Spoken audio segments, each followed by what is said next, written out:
Nurg'un kishilar Amerika ayniyle Bin Laden bilan Saddamni mag'lub qilib, muvaffaqiyat qozongan turib, nemishqa hozir kelgan chog'da Xosey qurolliqlari kelganda bunday qilinmaydi deb so'rashi mumkin.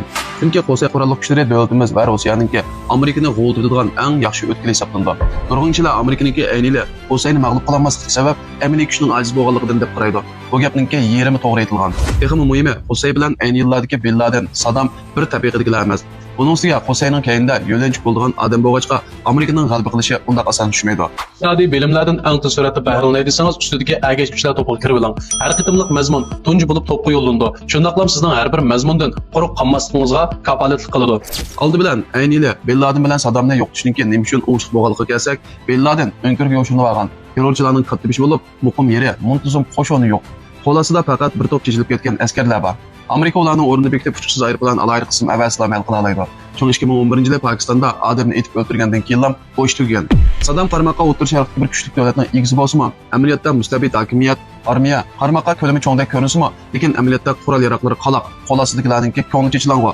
Amerika ittifoqdoshlari bilan birlashib, hududdan urush qo'zg'ab, havoda kuchlilikni va ilg'or qurol yaroqlariga tayinib, necha oy o'tmaydan bu hokimiyatni kuchini og'dirib o'tgan. Keyin Saddamni o'ngirdan chiqib bir taraf qilgan. Shuning bilan hamisha yo'qlashgan. Ammo Xosey qurolliqlari butunlay o'xshamaydi. Ular tarqoq askar yoki yolg'izlar bir hokimiyat emas. Ular Yamanningki shimolidagi tog'liq rayonda yildiz tatgan. Bu yerning tog'lari egiz, jilg'ilari cho'nqur, hammalam yeri o'nkir bo'lib, partizanlik qiladigan eng yaxshi joy. Ya'ni kelib, Xosey qurolliqlari odatda qurollar bilan aralashib yuradigan bo'lib, Amerika armiyasi havo hujum qilgan chog'da kimning qurolliq unsur, kimning puhra ekanligini ayirolmaydi. Shunga u ham bombardimon qilsa-mu, hech cho'ng bir natijaga erisholmaydi. Xosey qurolliqlari hujum qilib, o'nkirga kirib, qo'mondonlik shtabi va qurol yaroq ambirini eshak haydasa pikap bilan yo'tkab yuradi. Amerika armiyasining to'g'ri boshqarilgan bombasi har qancha man bo'lsa-mu, bu xil ko'chma nishonga yetish bo'lmagan. Bunun ustiga Xoseyning shu joydagi asosiy nayt cho'nqur bo'lib, zo'ravonlikqa tayinib odam bostirmaydi.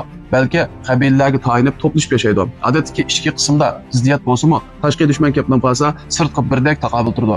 Qurollar yaroqlarni yo'shirib, xabar yetkazib turdi. Amerika armiyasi kalla kesish harakati orqali masalani hal qilmoqchi bo'lsa-mu, muqim qo'mondonlik markazini topolmagan. Hatto yadroliq shaxslarningki soyasini ko'rmagan.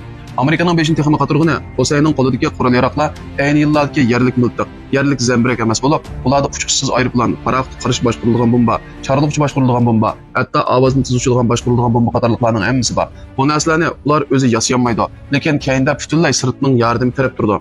Ya'ni Iron nurg'un qurol yaroq va texnika bergan.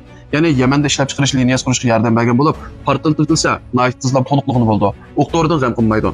Rossiya ham oz yordam qilmagan bo'lib, sun'iy amra axboroti va elektron texnikalar ta'minlab, Xoseyga Qizil dengizdagi Amerika armiyasining harbiy paraxodi va savdo paraxodining o'rnini to'g'ri bekitishga yordam bergan. Davlatimiz garchi bevosita qo'lsatmagan bo'lsa-mu, lekin Birlashgan Davlatlar Tashkiloti bilan tashlagan chog'da Rossiya bilan birlikda huquqdan voz kechib, Amerikaning harbiy harakatini qo'llamagan. Bu xalqaro xalqarada Xoseyga bo'shliq qoldirganga barobar. Bu uch taraf astardan taraf to'g'ashqa Xoseyning qurollari bag'ansir ko'payib va ilg'irlashib, Amerika armiyasining to'squchi bombalari qorab yetish bo'lmagan.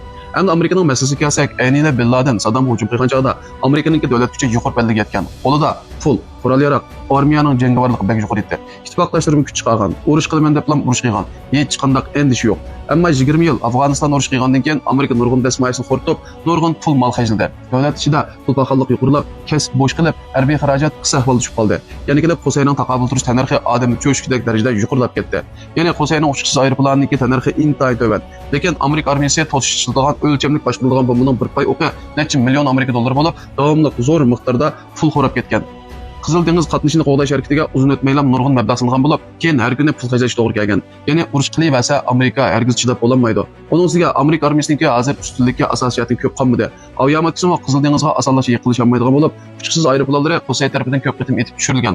Amerikaningki MQ-9 Azrail nomli uçuqsiz aeroplanining qiymati nihoyat yuqori bo'lg'achqa, Amerika armiyasining ichi og'irib ketsa-mu amal yo'q. Amerika ayni chog'da Xosey qurolliqlarini uzil-kesil tarmar qilishni xohlamagan emas, balki qo'l silishga jur'at qilmagan, ham qo'l solmagan. Navada umumyuzlik urush qo'zg'ab, Yaman tog'liq rayoniga yer yuzi qismi avvalsa Afg'onistonga o'xshash patqoq ketib qolib, chekinaman deb chekinib chiqolmasligi mumkin. Texnik qo'rquvim shuki, Xosey bek qistab kelsa, orqasidagi Iron, Rossiya, hatto davlatimiz bundan qarab turmaydi. Vaqt kelgan chog'da Amerika Xosey bilan qurolliq urushmasdan, balki orqasidagi kuchlar bilan qattiq tutishib qoladi. Bo'lmasa ko'p taraf qistab hujum qilishdek qiyin ahvolga tushib qoladi. Oxirida texnik ichish qilib turadi. Shunga Amerika havo hujumi dengiz qatnashini qo'llashga majbur bo'lib, umumyuzlik urush qo'zg'ashga jur'at qilolmadi. Faqat Xosey bilan haplashib, qancha haplashgan sari shuncha pasportga tushib, shuncha xotirjam bo'lolmadi. Tektakda aytgan chog'da Amerikaningki ayniyle Xosey qurolliqlarini mag'lub qilolmasligi, Xosey qurolliqlaridagi nihoyat kuchli bo'lganligidan yoki Amerikaniki uzlukesil zo'ravonlikqa yuz tutganligidan emas, balki hozir davr o'zgardi, raqibim o'zgarib ketdi, Amerikaning ahvoli o'zgardi. Unda bu qitimli temamiz mushada oxirlashdi. Yoqtirgan bo'lsangiz bir tal yurak berib meni qaytib oling. Texim yaxshi bo'lgan mazmunlarni sizlarga davomli yo'llab turaman.